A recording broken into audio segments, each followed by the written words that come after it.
알겠습니다. 서울지방 현재 기온은 영하 8.9도입니다. KBS 1라디오 11시 뉴스를 마칩니다. 최시중이었습니다. KBS.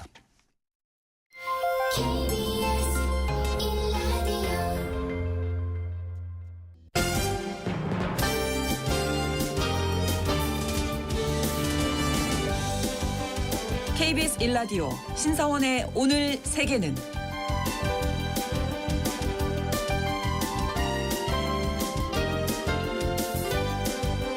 안녕하십니까. 아나운서 신성원입니다.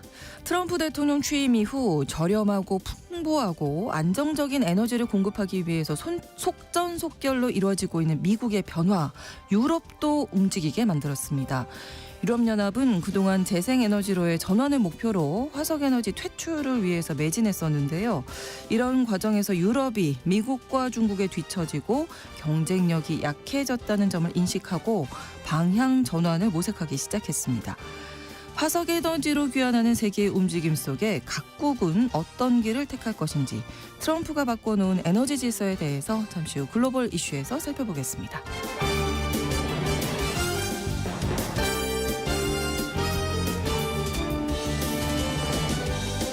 오늘 주목할 국제사회 뉴스는 헤드라인 뉴스와 키워드로 정리해드립니다.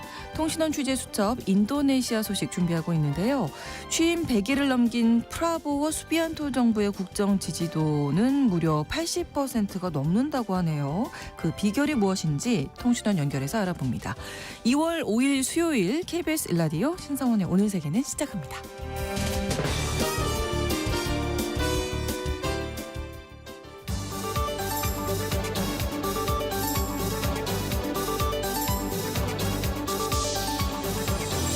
오늘 세계는 헤드라인 뉴스.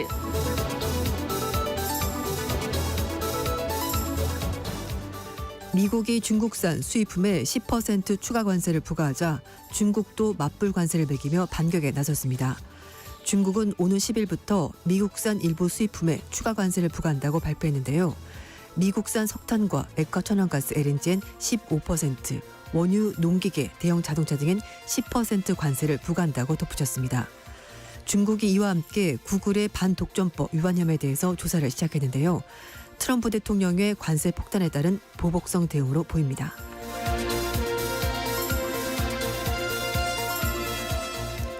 트럼프 대통령이 현지 시각으로 4일 유엔 인권이사회와 팔레스타인 난민 구호기구에서 탈퇴하는 행정명령에 서명했습니다. 트럼프 대통령이 서명한 행정명령에는 미국이 유엔의 교육과학문화기구 유네스코에 참여하는 것을 재검토한다는 내용도 포함됐습니다. 유엔과 같은 국제기구에 대해서 비판적이던 트럼프 대통령은 일기 행정부 때도 인권이사회나 난민기구에서 탈퇴했으며 지난달 20일 취임식 직후 세계보건기구 WHO에서 탈퇴하는 행정명령에 서명했습니다.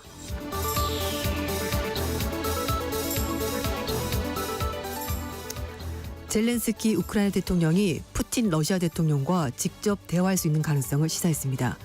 젤렌스키 대통령은 영국 언론인과 인터뷰에서 만약 우크라이나 시민들에게 평화를 가져올 수 있는 유일한 방법이라면 푸틴 대통령과 직접 대화할 의향이 있다고 말했습니다. 이 같은 발언은 우크라이나 전쟁 조기 종식을 공언한 트럼프 대통령이 취임하면서 조만간 평화회담이 시작될 수 있다는 기대가 커지는 상황에서 나왔는데요. 미국의 시사주간지 뉴스위크는 트럼프 대통령이 백악관에 복귀하면서 푸틴이 시작한 전쟁을 끝내기 위한 협상 가능성이 점점 높아지고 있다고 전했습니다.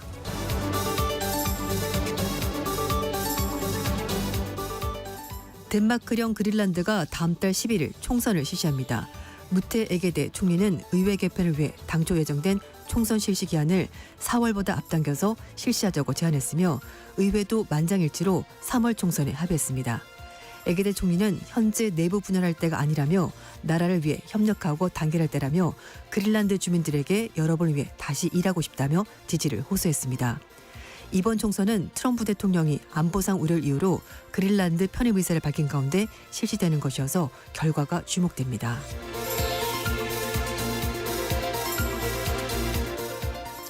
스웨덴의 한 교육기관에서 대낮에 총기 난사 사건이 발생해 10명이 사망했습니다. 현지 시각으로 4일 낮 12시 50분쯤 스톡홀름 서쪽에 위치한 웨레블의 외곽에서 총기 난사 사건이 발생했습니다. 사건 장소는 성인 교육센터로 주로 20세 이상 이민자들에게 언어 수업을 제공하는 곳인데요. 사망자 중에는 용의자도 포함되어 있었습니다. 용의자의 단독 범행의 무게가 실리고 있으며 신원과 범행 동기는 아직 알려지지 않았습니다.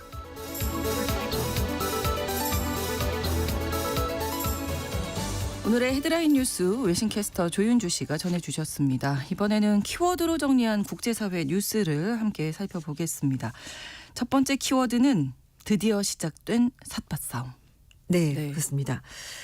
무역전쟁 서막을 올린 미국과 중국 정상이 대화하기 전에 삿바싸움을 시작했습니다. 견제하는 거죠. 네, 맞습니다.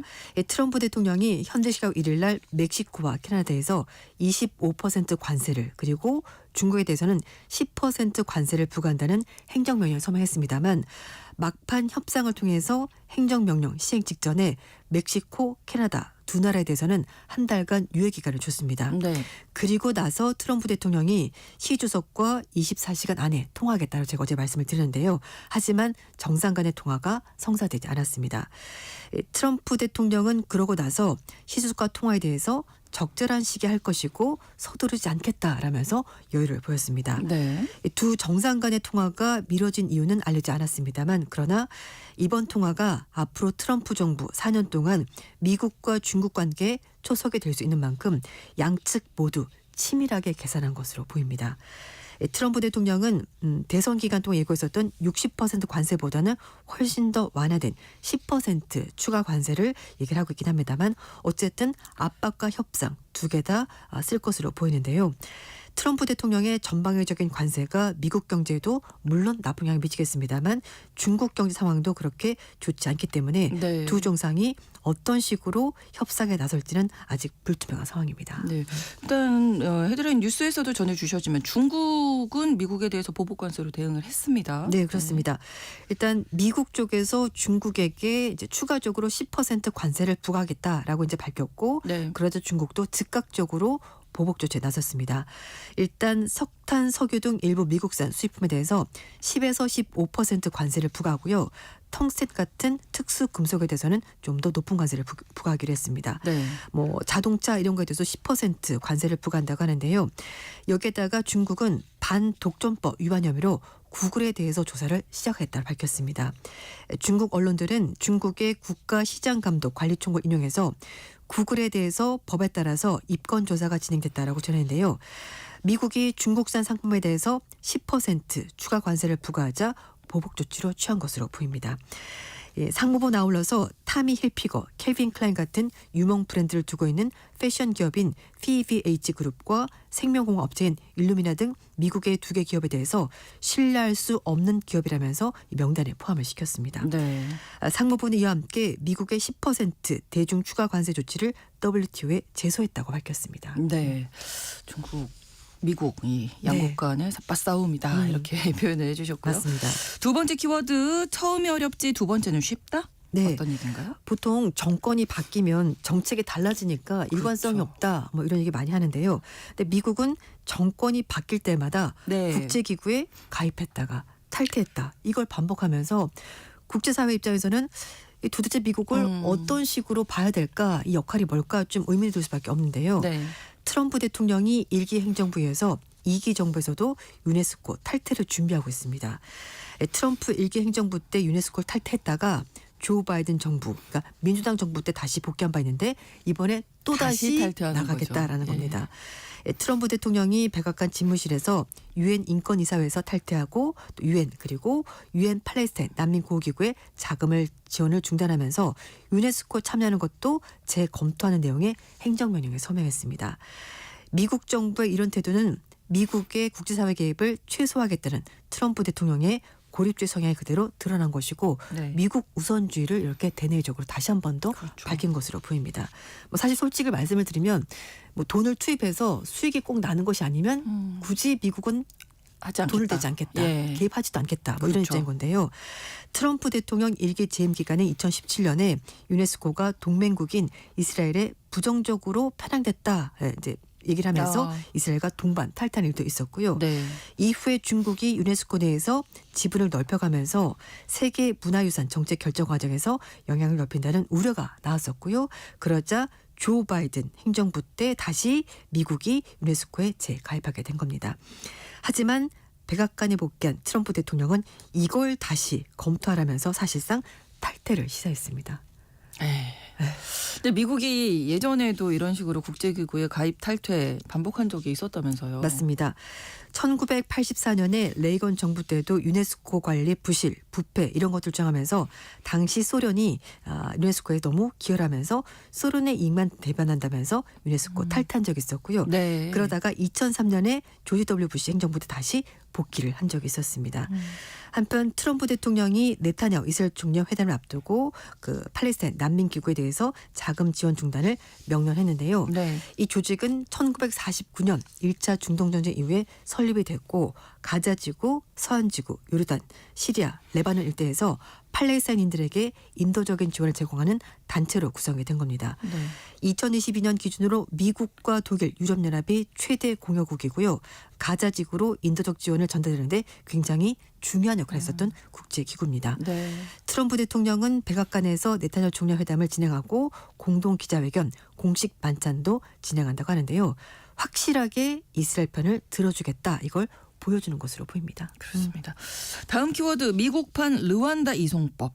네, 영국이 자국으로 들어오는 이민자들을 막기 위해서 르완다로 보낼 방안을 추진했었는데요. 네. 중앙아메리카에 있는 엘살바도르가 미국의 모든 범죄자와 추방자들을 수용해 줄 수 있다라고 밝혔습니다. 영국 정부가 네. 추진한 르완다 프로젝트는 이민자들 대신 수용해주고 네. 영국이 르완다에 돈을 주는 거였는데요. 그렇죠.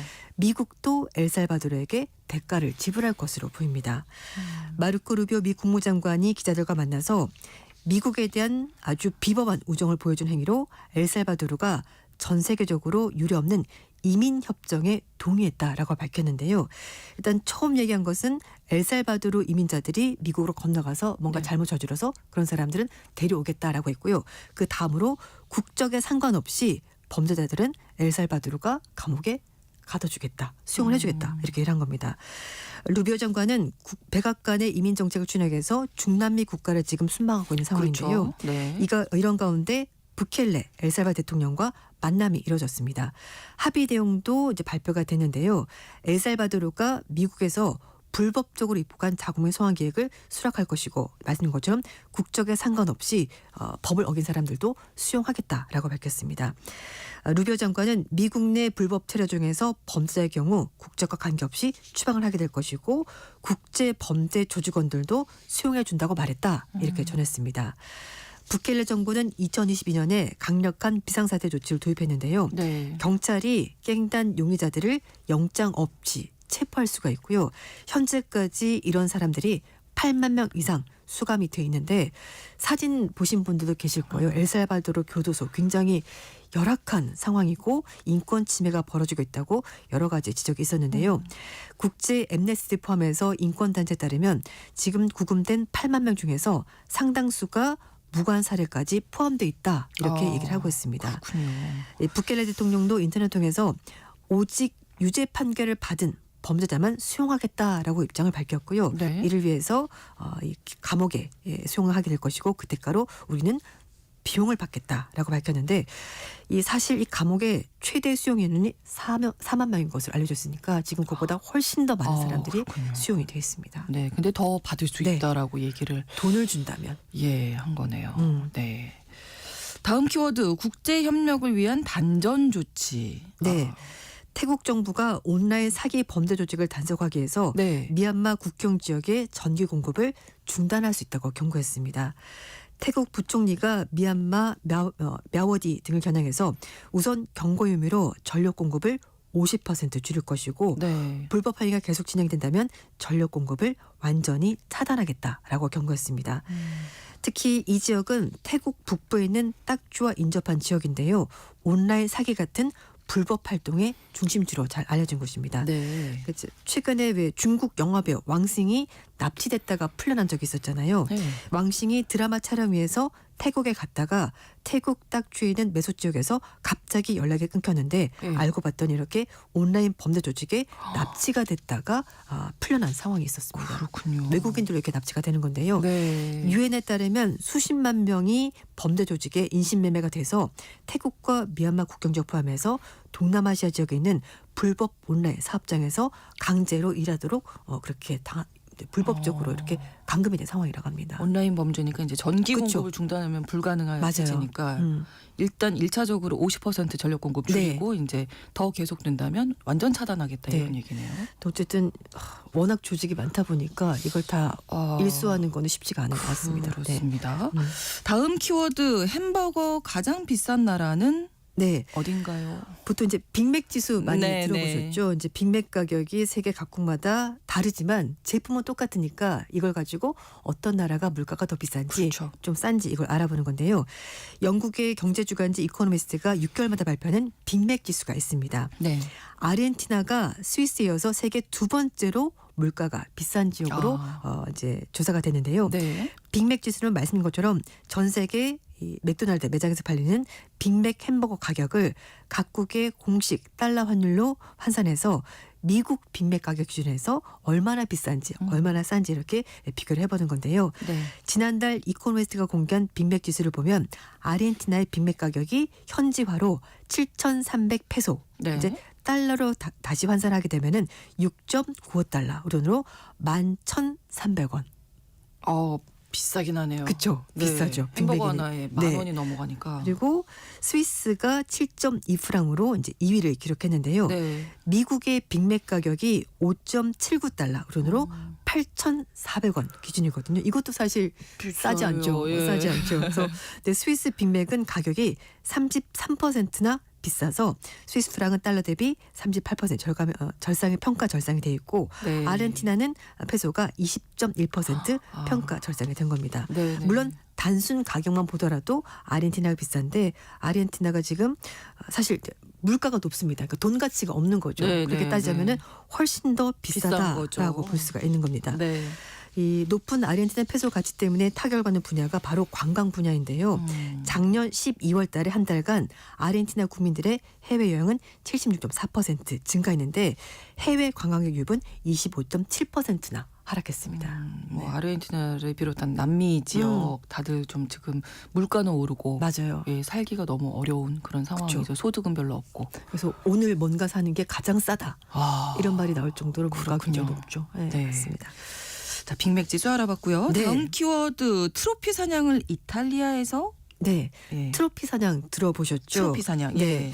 뭐 생계나 상업적인 이유가 아니라 단지 오락을 위해서 그렇죠. 사냥하는 걸 말하는 건데 그 소위 말하는 미국이나 영국의 부자들이 이제 사냥꾼들이 아프리카로 넘어가서 사냥 허가를 받고 나서 대형 야생 동물을 총으로 쏴 죽이고 네. 뭐 이빨이나 가죽, 뿔 등을 가져오거나 이제 사진을 찍어서 자랑을 하는 것을 말하는 건데 뭐 트로피처럼 전시하기 때문에 트로피 사냥 이렇게 말을 하는 건데요. 네. 목적은 진짜 재미, 과시 네, 이거 네, 딱 두 네. 가지인데요. 네. 그런데 트럼프 대통령의 장남인 트럼프 주니어가 이탈리아에서 불법 사냥 혐의로 형사 고발 당했습니다. 예. 뭐 거대한 동물이 아니고 오리 사냥한 것 때문에 이렇게 됐다고 하는데요. 그렇군요. 유럽의회 녹색당 소속의 안드레아 자노니 베네토주 의원이 이탈리아 베네치아 석호에서 보호종인 오리를 사냥한 혐의로 트럼프 주니어에 대해서 고발장을 제출했다고 합니다.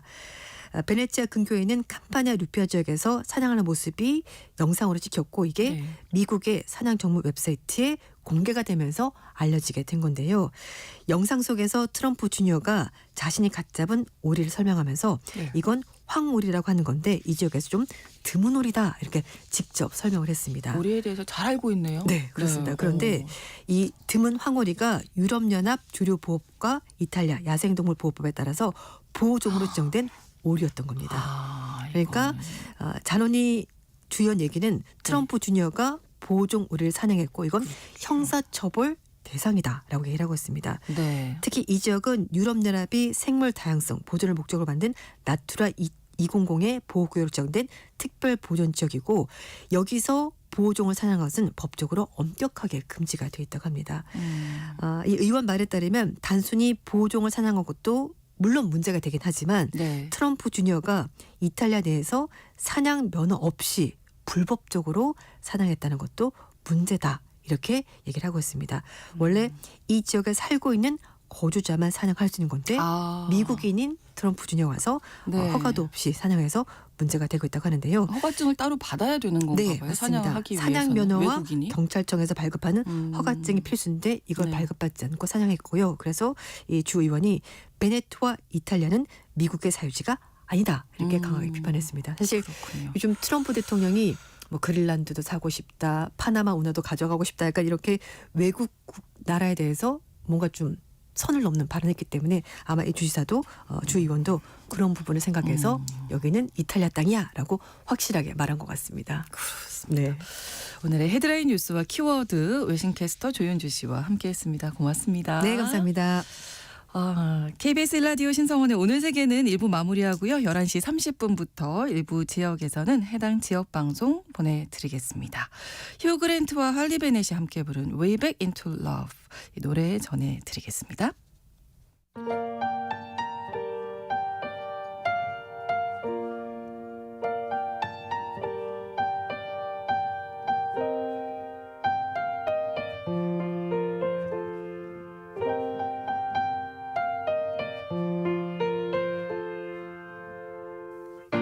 I've been living with a shadow overhead. I've been sleeping with a cloud above my bed. I've been lonely for so long. Trapped in the past, I just can't seem to move on.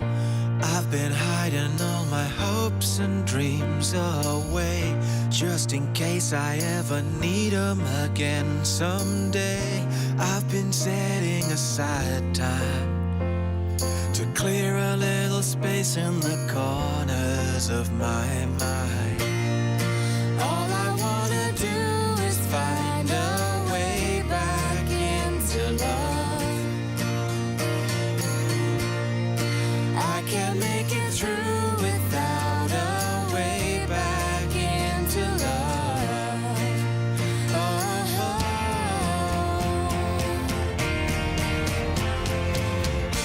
I've been watching, but the stars refuse to shine. I've been searching, but I just don't see the signs. I know that it's out there. There's gotta be something for my soul somewhere. I've been looking for someone to shed some light, not somebody just to get me through the night. I could use some direction, and I'm open to your suggestions. All I wanna do is find our way back into love. I can't make it through without our way back into love. And if I open my heart again, I guess I'm hoping you'll be there for me in the end.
지금 시각은 11시 30분입니다. KBS Ladies and gentlemen.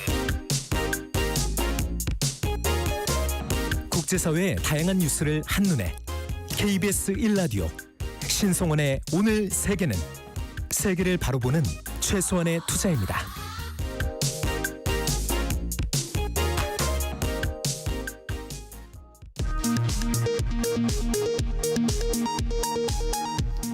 이 시각 라디오 정보센터 뉴스입니다. 이재명 더불어민주당 대표가 1심에서 유죄가 선고된 허위사실 공표 관련 선거법 규정이 정치적 표현의 자유를 과도하게 침해한다며 위헌법률 심판 제청을 신청했습니다. 국민의힘은 이 대표가 재판을 일부러 지연시키고 있다고 비판했습니다. 비상계엄 사태를 수사하는 경찰이 어제 한덕수 국무총리를 내란 관련 혐의 피의자 신분으로 소환 조사했다고 오늘 밝혔습니다. 지난해 12월에 이어 두 번째 소환 조사입니다. 고유가 고환율 여파로 지난달 물가 상승률이 5달 만에 다시 2%대로 올라섰습니다. 통계청은 오늘 지난달 소비자 물가가 1년 전 같은 달보다 2.2% 올랐다고 발표했습니다. 지난달 말 우리나라 외화 보유액이 4,110억 1천만 달러로 집계됐다고 한국은행이 오늘 발표했습니다. 한 달 전보다 45억 8천만 달러 줄어든 규모입니다. 미국 현지 시각으로 4일 0시 중국산 제품에 기존의 평균 20%에 더해 10% 추가 관세가 붙기 시작했습니다. 중국도 곧바로 보복 조치를 내놨는데 도널드 트럼프 미국 대통령이 예고한 시진핑 주석과의 전화통화는 이루어지지 않았습니다. 도널드 트럼프 미국 대통령이 팔레스타인 가자 지구를 미국이 장기간 관리 개발하는 구상을 밝혔습니다. 트럼프 대통령은 가자 지구의 팔레스타인 주민을 다른 지역에 재정착시켜야 한다며 미국이 가자 지구를 장악할 것이라고 밝혔습니다. 지금까지 라디오 정보센터 뉴스 정한나였습니다.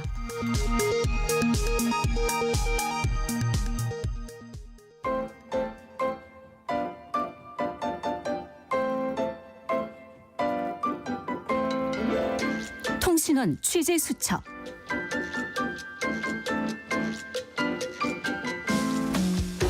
통신원 취재 수첩입니다. 오늘은 인도네시아 자카르타 한상재 통신원 연결돼 있습니다. 안녕하세요. 네, 안녕하세요. 자카르타 한상재입니다. 네, 이 프라보 대통령 정부가 지난 1월 28일에 출범 100일째를 맞았는데요. 그동안 어떤 변화가 있었습니까?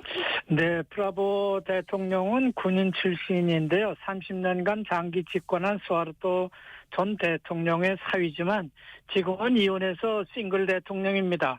그렇군요. 그는 조코 위도도 전 대통령의 장남인 기브란을 러닝메이트 부통령으로 삼고 작년 2월 치러진 대선에서 출마해 58.6%의 득표율로 승리를 했습니다.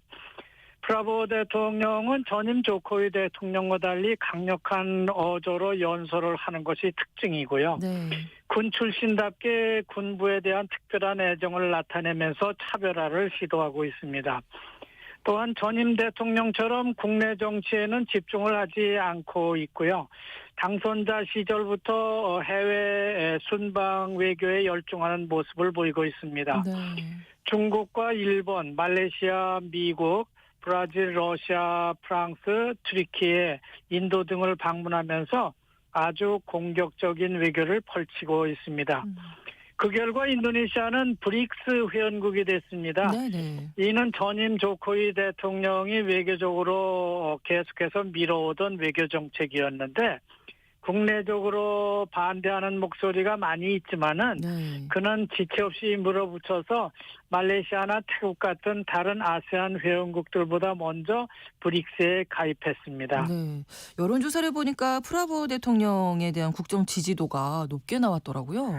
그렇습니다. 최근 조사 기관의 국정 지지도가 네. 80% 이상으로 높게 나타나고 있습니다. 네. 이건 프라보 대통령의 포퓰리즘적 선거 공약이었던 무상급식 프로그램 실행에 대한 국민들의 강한 믿음 때문으로 분석되고 있습니다.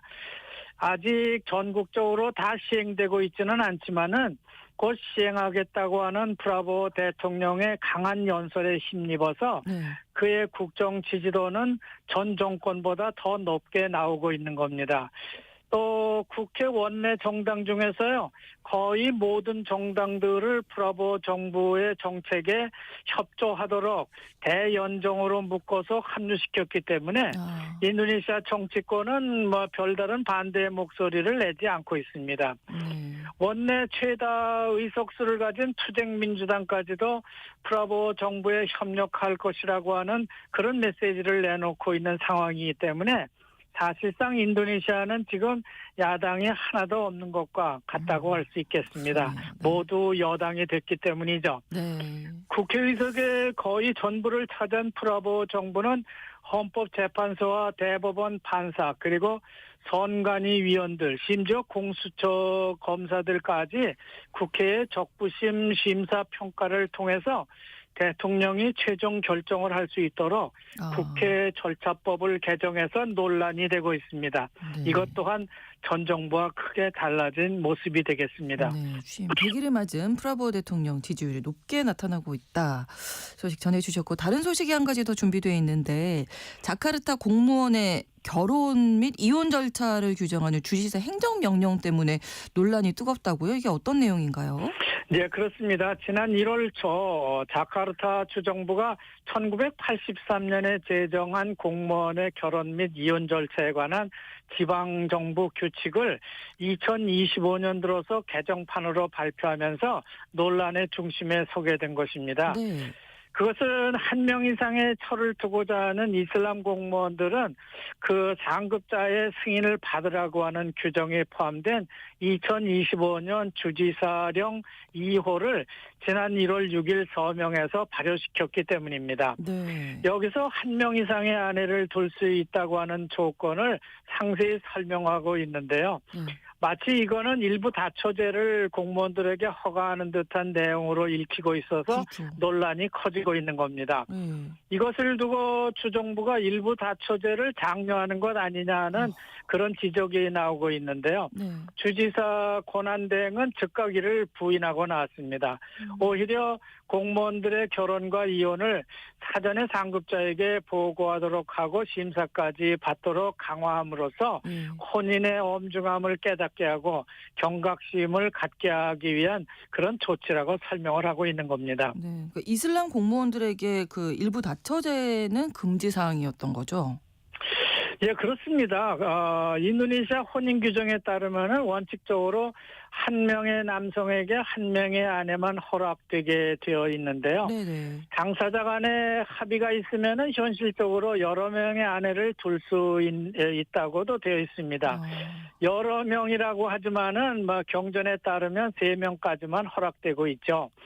그리고 이슬람 최고 지도자의 허락이 있어야만 그것이 가능합니다. 이렇게 인도네시아 무슬림의 그 일부 다처제는 이슬람 경전의 규정을 엄격하게 적용받고 있고 또 이슬람 지도자로 구성된 종교재판소의 허가를 받아야만 그 법적 효력을 가질 수 있기 때문에 그렇게 가볍게 추가로 부인을 더 얻을 수 있는 것은 아닙니다. 네네. 그리고 공무원들에게는 중원금지 규정이 적용되고 있습니다. 이 규정은 1983년 정부령 10호에 처음 등장했는데 한 명 이상의 처를 취한 것이 확인된 공무원은 엄중한 징계를 받도록 되어 있습니다. 하지만 서로 감춰주고 있는 것이 사실이기 때문에 불법 다처제는 암암리에 널리 퍼져 있는 게 사실이라고 볼 수 있겠습니다. 그래서 이 불법적인 다처제를 단속하겠다. 이게 이제 자카르타 주 정부의 입장이겠네요. 네, 그렇습니다. 이번에 자카르타 주정부가 발표했던 그 해당 주지사령 4호 1항과도 같은 내용이 명시되어 있는데요. 네네. 공인된 상관 승인 없이 한 명 이상의 처를 취했을 경우에 엄격한 징계 조치를 받게 됩니다. 또 상관의 승인 없이 이혼하는 경우도 같은 제재를 받습니다. 이는 모든 남성 공무원들을 대상으로 한 그런 규정으로 이혼과 중혼은 주정부가 공무원들에게 급여와 함께 지급해야 하는 가족 수당과 밀접하게 관계된 문제이기 때문입니다. 그렇군요. 아무튼 이번 사태에 대해서 주정부는 이 규정은 일부 다초제를 허가하는 쪽보다는 예. 일부 일초제를 더 강화하고 이혼을 막기 위해서 제정한 규정이라고 주장하고 있습니다. 하지만 여성단체들이나 인권단체 등은요, 남성 우위의 규정으로 여성들을 지금보다도 더 어려움에 처하도록 하는 그런 결혼 이혼 조건이 문제라고 반발하고 있습니다. 네, 알겠습니다. 오늘 소식 잘 들었습니다. 고맙습니다. 네, 감사합니다. 네, 인도네시아 자카르타에서 한상재 통신원이었습니다.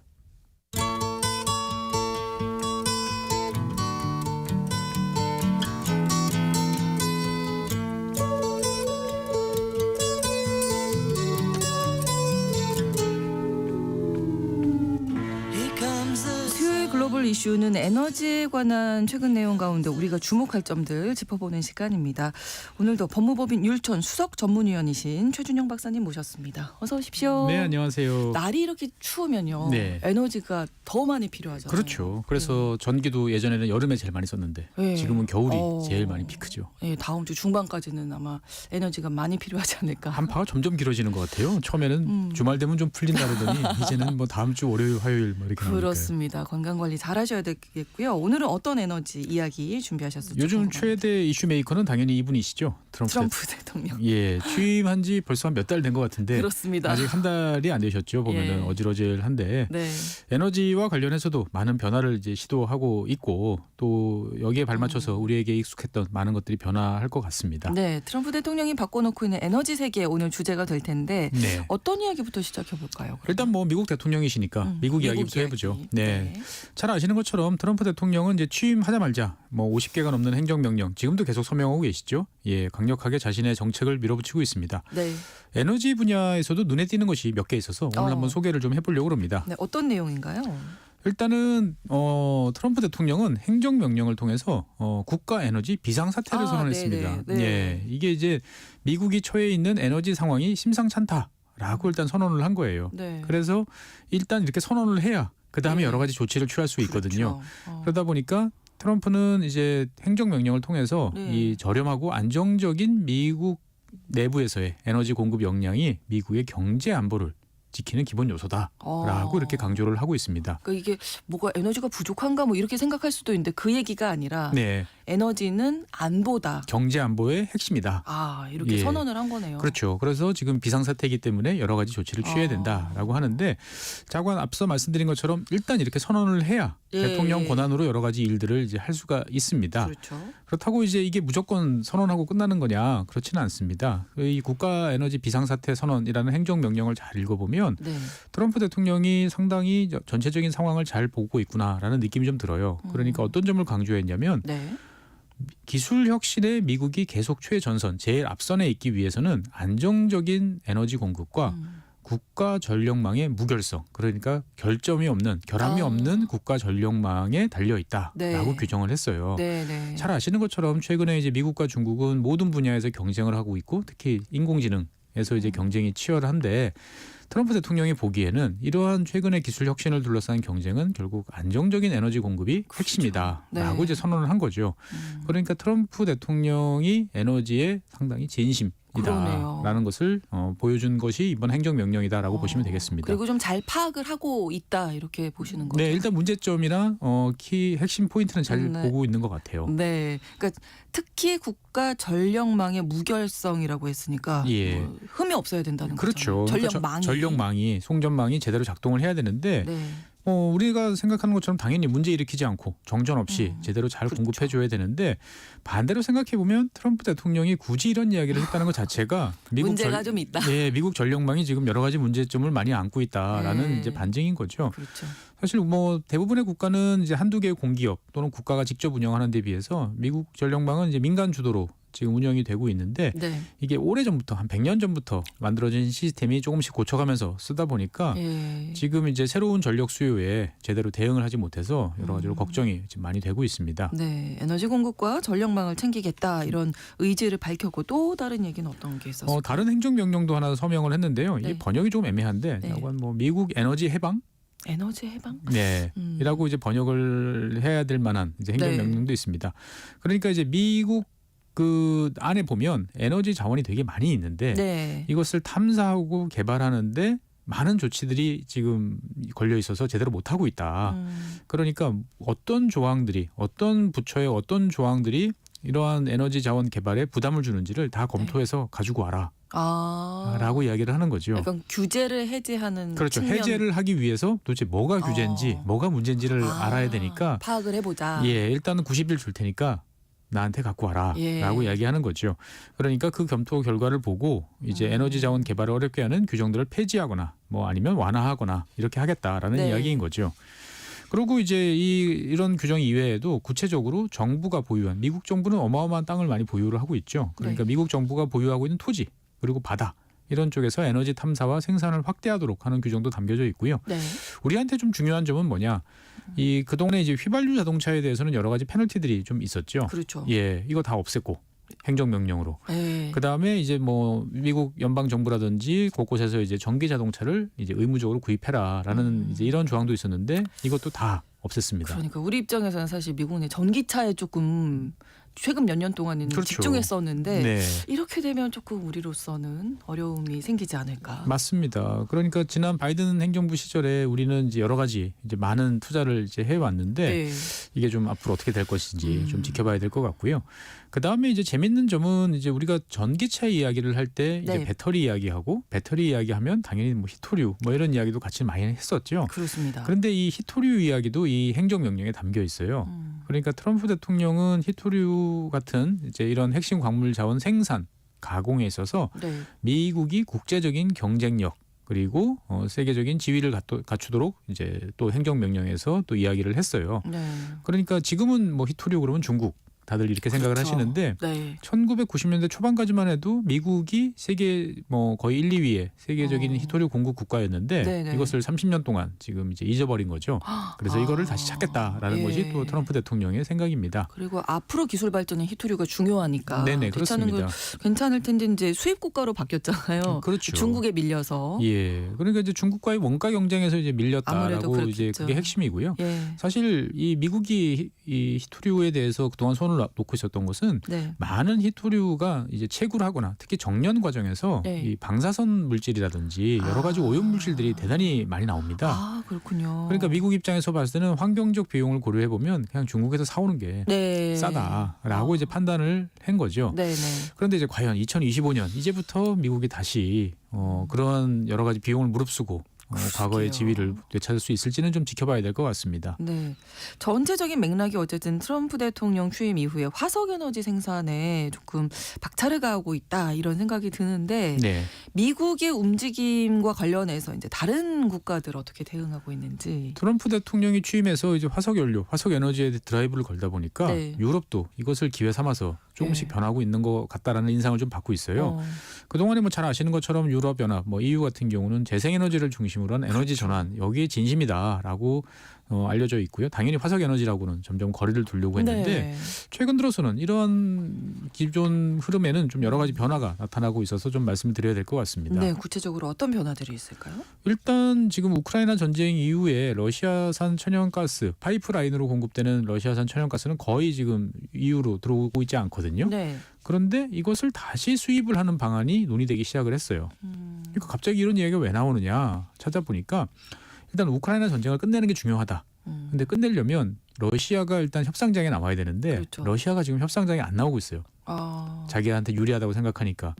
그러니까 러시아를 협상장으로 이끌어내기 위해서는 당근이 필요한데 그러니까 제일 큰 시장인 EU가 러시아 천연가스를 다시 사주는 방안을 협의할 수도 있으니까 이것까지 포함해서 좀 끌 수 있다. 이것까지 포함해서 우리 휴전 협상 한번 해보자.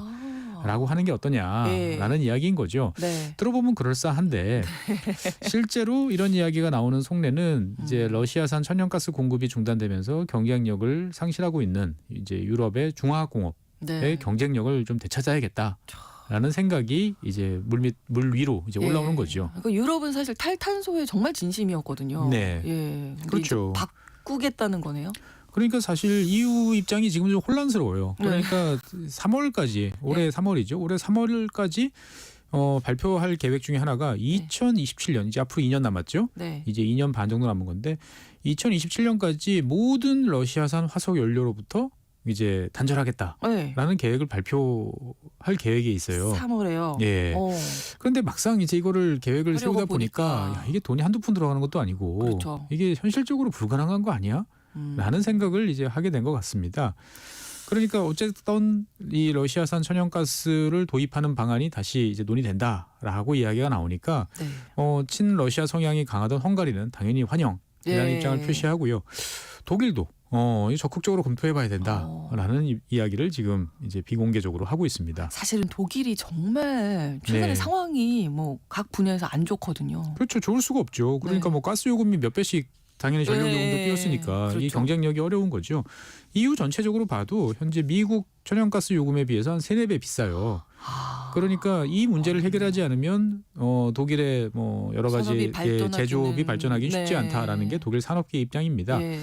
뭐 지난번에도 한번 말씀드렸지만 이제 둥켈플라우테라고 그러죠. 바람이 네. 불지 않는 뭐 이런 자연환경 변화에 따라서 전력 요금이 막 수십 배씩 왔다 갔다 하는 상황이다 보니까 이런 데서 어떻게 안정적으로 제조업을 하겠느냐라는 게 이제 독일 산업계의 불만입니다. 네. 이렇게 이제 유럽의 전기 요금이 널뛰다 보니까 최근 유럽의 한 국가의 정권이 이제 붕괴되는 일도 벌어졌어요. 어느 나라인가요? 우리나라 분들이 되게 좋아하시는 네. 북유럽의 복지국가 노르웨이입니다. 오. 예, 노르웨이는 이제 가보신 적이 있으신가요? 예, 저는 예, 방송 때문에. 방송 때문에 예, 예. 가면 정말 좋죠. 너무 좋죠. 예. 근데 이 노르웨이는 땅 밑에 묻혀 있는 것도 많죠. 그리고 네. 뭐 천연가스, 석유 네, 이런 것도 네. 많고요.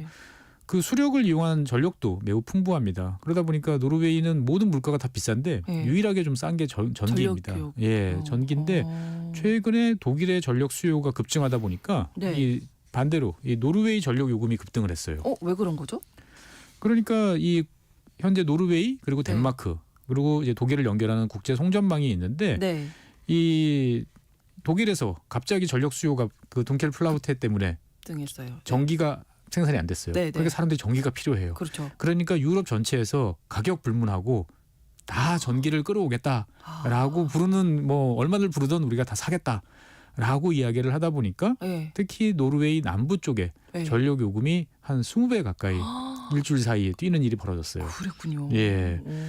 그러다 보니까 이제 이 노르웨이 국민들 입장에서 봤을 때는 난데없이 이제 네. 전력 요금이 폭등을 한 거예요. 그러네요. 그러니까 뭐 일주일에 뭐 한 4-5만 원 정도 내면 충분하다 네, 생각했는데 갑자기 막 40만 원, 50만 원 어이구.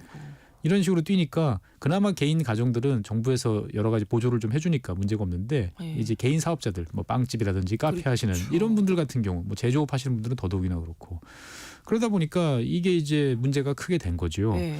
그러니까 이제 이 국민들의 불만이 많아지다 보니까 노르웨이 집권 이제 연정 내부에서 아니 우리가 왜 EU 회원국도 아닌데 네. 사실 노르웨이는 EU 회원국 아닙니다. 그렇죠. 예. 근데 왜 우리가 EU 규정에 따라서 전력망을 연결해 줘 가지고 이 난리를 치느냐라고 이야기를 외부 요인에 의해서 우리 국민들이 지금 어렵다. 그렇죠. 이렇게 된 그래서 거네요. 원래도 이제 약간 우파 예. 쪽이 이제 여기에 대해서 반대하는 입장이고 그렇죠. 중도나 좌파는 EU와 우리가 그래도 어차피 같이 가야 되는 거 아니냐라는 입장이었는데 네.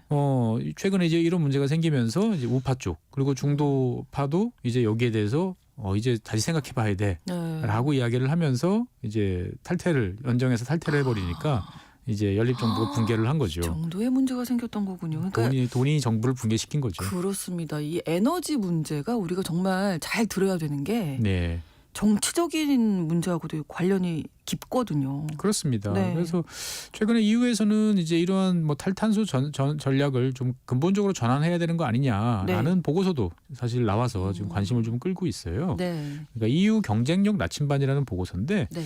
자관 기업들의 규제를 좀 완화해주고 기업들을 좀 도와줘야 된다. 안 그러면 우리 미국한테 계속 뒤떨어진다라고 네. 일단은 이야기를 하는데 얼핏 보면 규제 완화지만 예. 사실은 내 속내를 읽다 보면 이제 에너지 그리고 ESG, 뭐 네. 환경, 친환경 이런 조치들이 좀 너무 기업들을 힘들게 하고 있으니까 우리 이거 좀 적절하게 좀 풀어서 기업들이 좀 힘낼 수 있도록 해줘야 된다라는 않을까라는 이야기가 EU 내부에서 점점 많아지고 있는 거죠. 네, 이런 이야기를 하다 보니까 이제 우리도 좀 걱정을 네. 해야 하지 않을까. 우리는 다 수입해서 쓰고 있잖아요. 그렇죠. 그래서 이제 몇 년 사이에는 어쨌든 그래도 지구 전체를 위해서 우리가 좀 네. 비싸더라도 네, 그리고 좀 네. 부족하더라도 뭐 어쨌건 그러한 좋은 에너지를 쓰는 게 옳은 방향이다라고 생각했는데 네.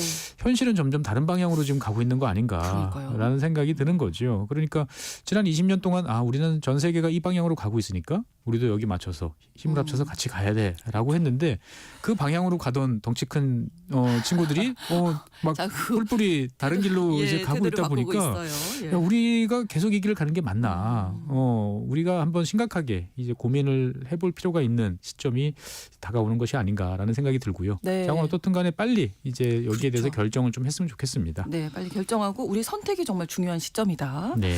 이런 이야기를 해주셨습니다. 오늘 글로벌 이슈 법무법인 율천 수석 전문위원이신 최준영 박사님과 함께했습니다. 고맙습니다. 네, 감사합니다. 보이스투맨의 It's so hard to say goodbye to yesterday 전해드리면서 신성원의 오늘 세계는 마무리하겠습니다. 내일 뵙겠습니다. 고맙습니다.